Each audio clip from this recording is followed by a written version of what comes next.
Le rôle de la DGNUM, c'est d'orchestrer, d'accompagner la transformation numérique ou digitale du ministère des Armées. Et la blockchain est un élément extrêmement important, c'est une nouvelle technologie. Ça pose beaucoup de questions en matière d'usage. Aujourd'hui, quand on parle de souveraineté numérique, quand on parle d'autonomie stratégique, ça repose sur deux domaines. D'abord, c'est la protection de nos données, quelle que soit l'organisation ou données personnelles. Et tout ce qui apporte de la cybersécurité peut être apporté de façon quantifiable. Et par contre, ce qui apporte de la confiance, c'est autre chose.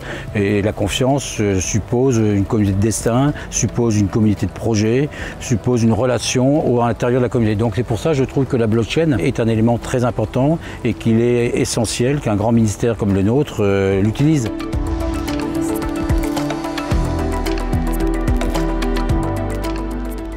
Aujourd'hui, on a, sur un sujet donné, des approches assez différentes sur lesquelles on va pouvoir réfléchir. Donc c'est à la fois très démonstratif pour les autorités métiers qui vont devoir se prononcer et ça nous fait, je pense, gagner aussi énormément de temps. On aurait voulu spécifier ça par les méthodes en V un peu traditionnelles, et on aurait passé 1 mois, 2 mois, 3 mois à produire du papier, produire CCTP. Donc on est bien dans une forme d'agilité qu'il faut qu'on apprenne à mieux maîtriser, à mieux encadrer.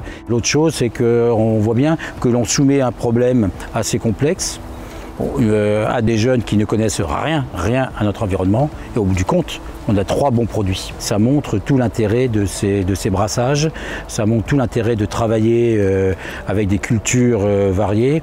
Et l'autre intérêt que j'y vois aussi, c'est que finalement, le product owner, celui qui est l'opérationnel dans votre processus, a consacré une journée en début de phase. Ensuite, il a consacré 1 heure de téléphone par semaine pour recaser. On est sur un problème assez simple, donc très facilement compréhensible par l'intérieur, que nous ensuite on va remettre dans un domaine complexe. Donc in fine, c'est du bénéfice, je crois, pour tout le monde. Et ça nous montre qu'on peut raisonner différemment et construire des systèmes d'information de façon beaucoup plus modulaire, beaucoup plus rapidement, puis pour beaucoup moins cher.